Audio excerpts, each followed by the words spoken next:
Well, mid-autumn, cold, windy, overcast.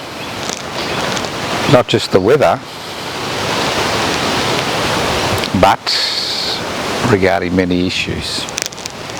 But today I'll be concentrating on public housing in Victoria. I'm only really familiar with the public housing situation in Victoria because I was the convener of public housing Everybody's Business and co-convener of Defend and Extend Public Housing. We've been involved in this struggle now for 6 years with mixed results. I think we need to define a few things because I think a lot of people are very confused about what's going on in the state of Victoria. Everywhere you look you see gold-plated construction, and every television, internet site, radio station, newspaper you look at, it's all about housing affordability.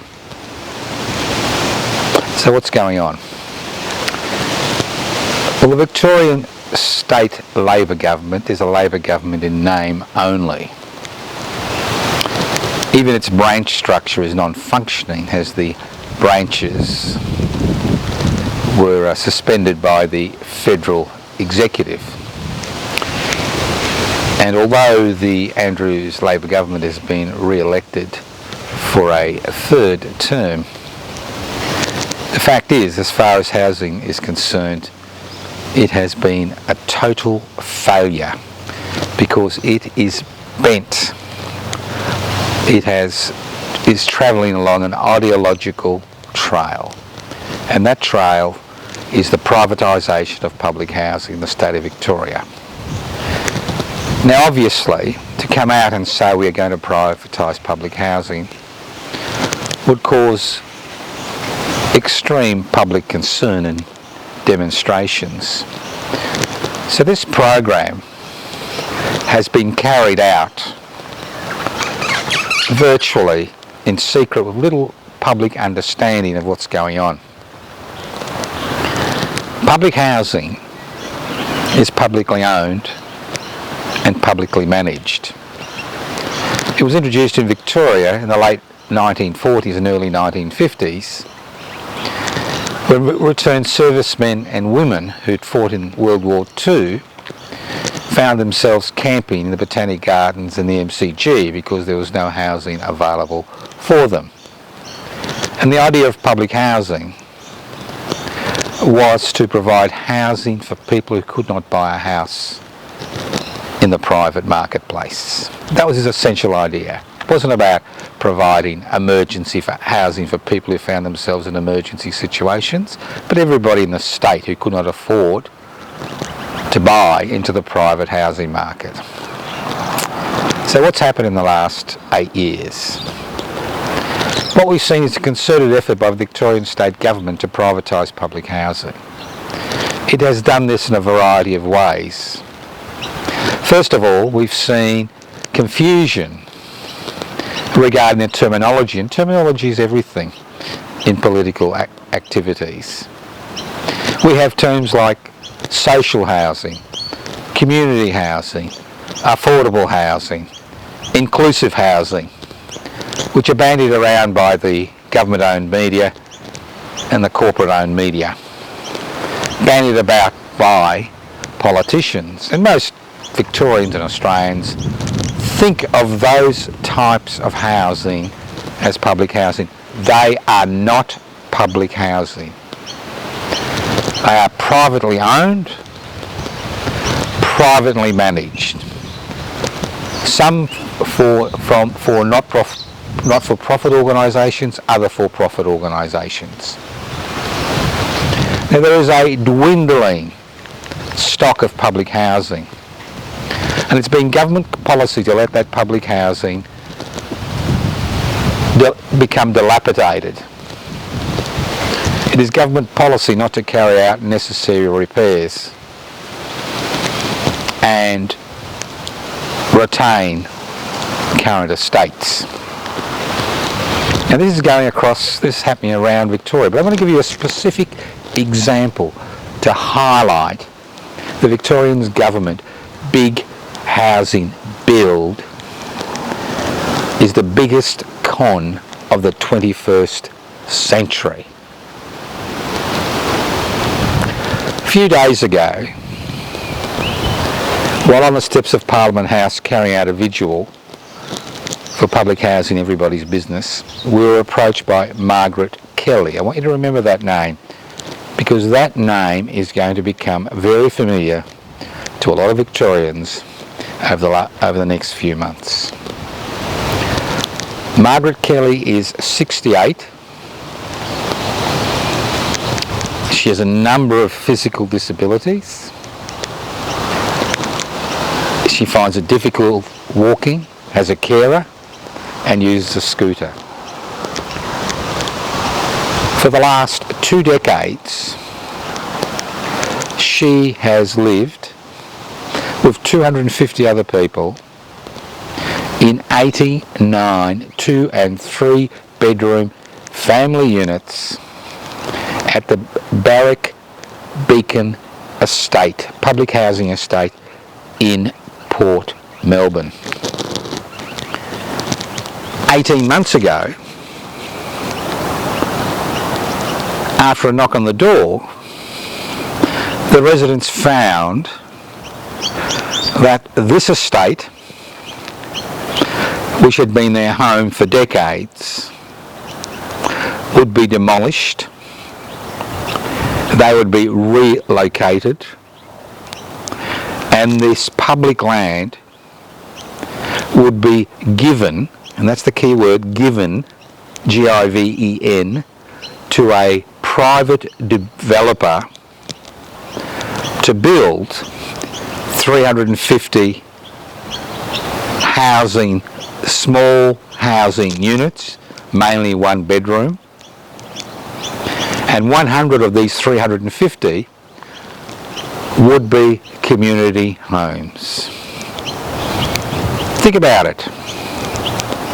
Knock on the door and you're told you're going to be relocated. Knock on the door and you're told all the social interactions, social groups you're involved in, all the schools your children have gone to, are going to disappear overnight.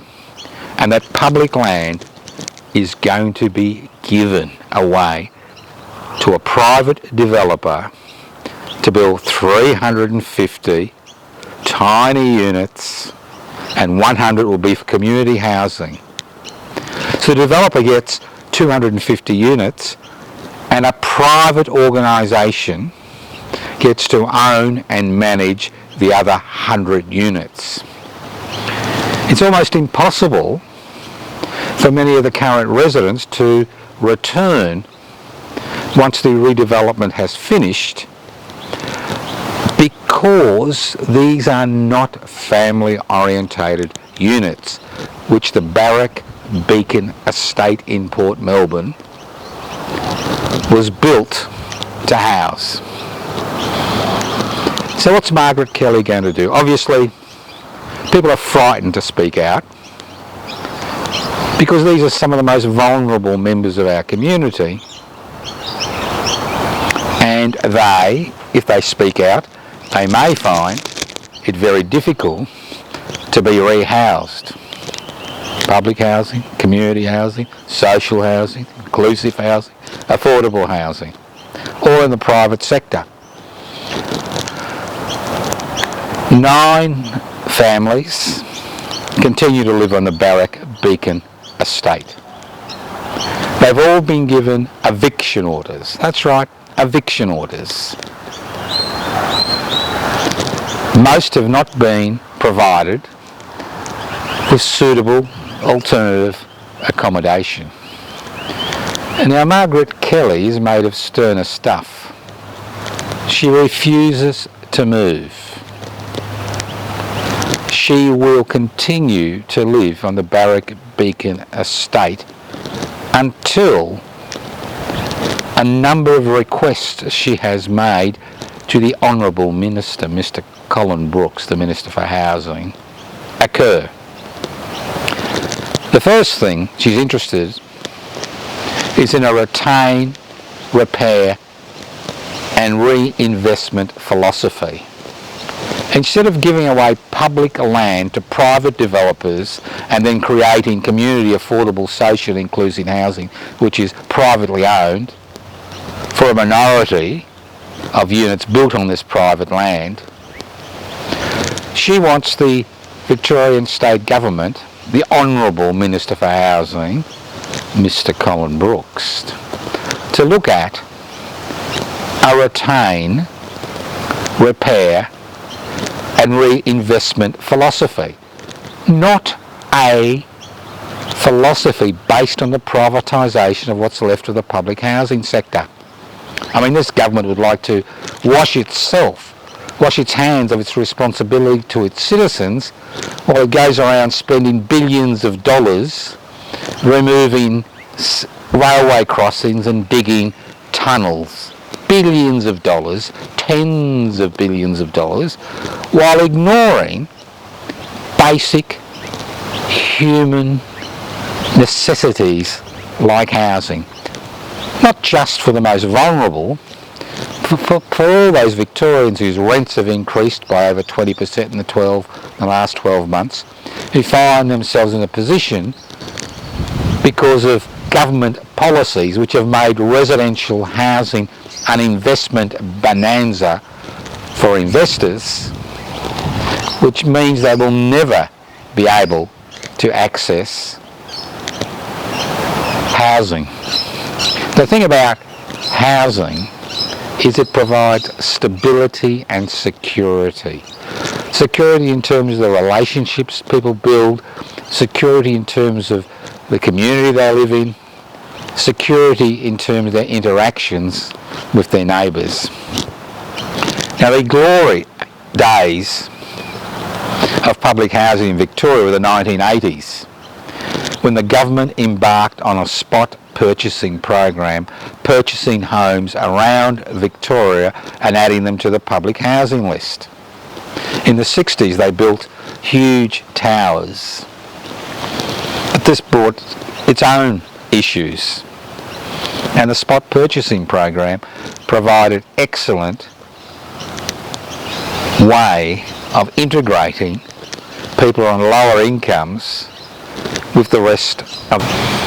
So Margaret Kelly has asked for our assistance, and Public Housing Everybody's Business and Defend and Extend Public Housing will provide assistance. But obviously without your help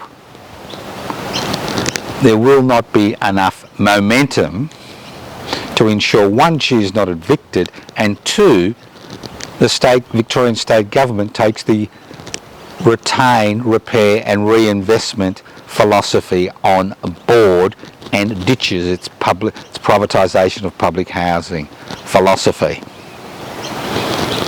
So what will happen? On the 11th of May, that's Thursday the 11th of May, Margaret Kelly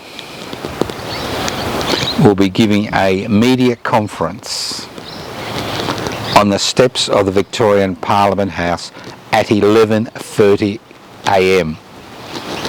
to any media personnel who are interested in what's happening to Margaret and interested in what's happening to the public housing sector and are interested in housing affordability.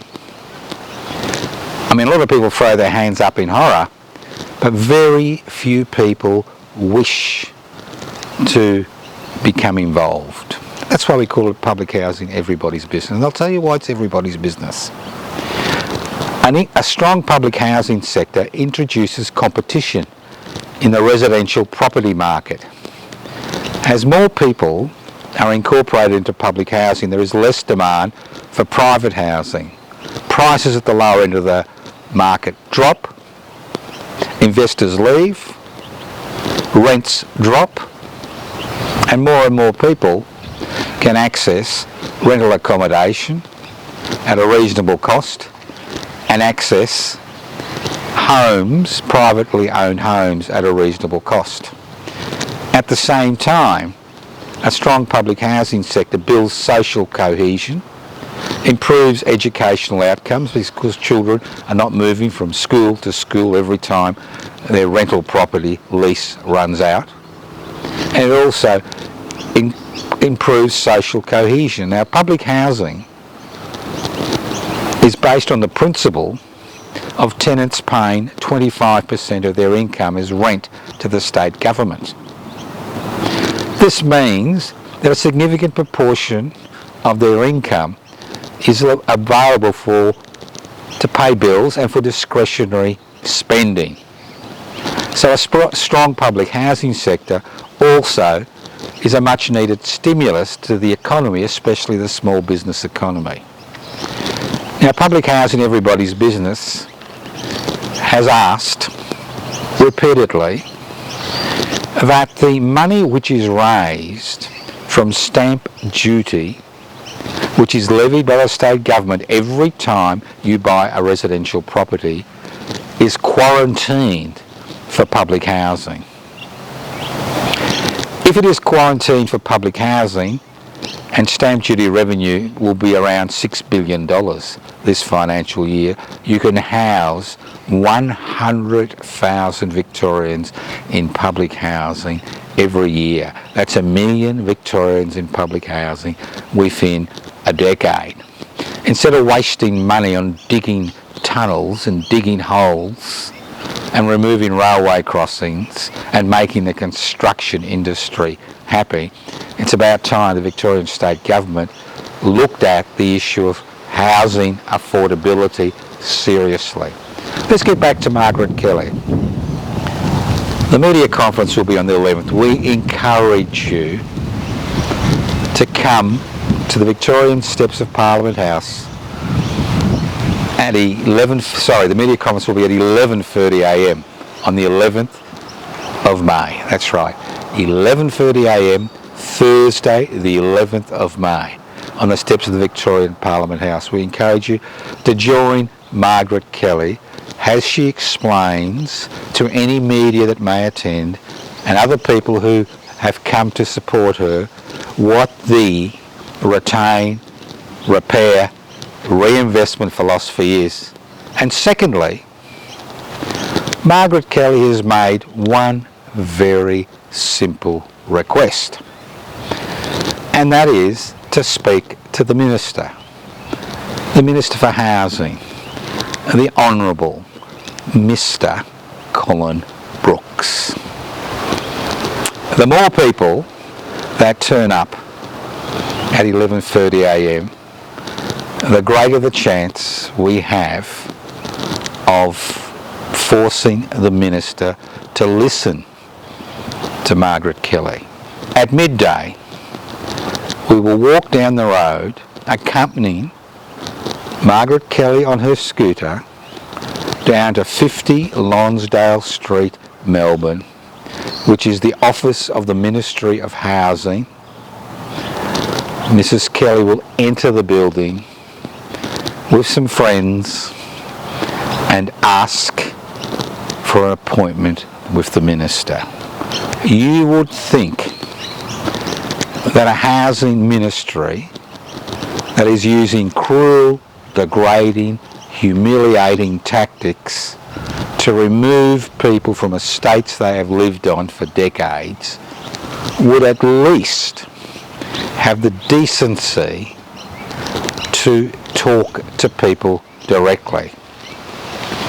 Margaret Kelly is owed an explanation. She is owed a little bit of time with the Minister. This problem is not going to go away. Margaret Kelly is not going to go away. Her request to meet the Minister is not going to go away. And if we are able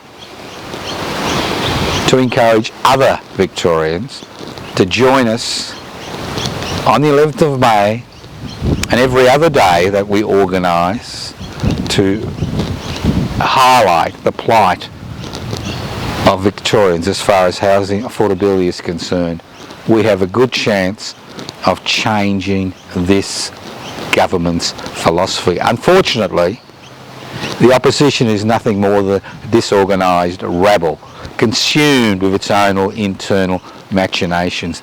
The government is nothing more than a small group of people who have no responsibility to the branches which have been temporarily suspended by the federal executive. Change needs to occur. Irrespective of whether it calls itself a Labor Party, the Victorian Labor Party long ago ditched any concerns it has regarding the citizens of this state, especially when it comes to housing affordability and the public housing sector.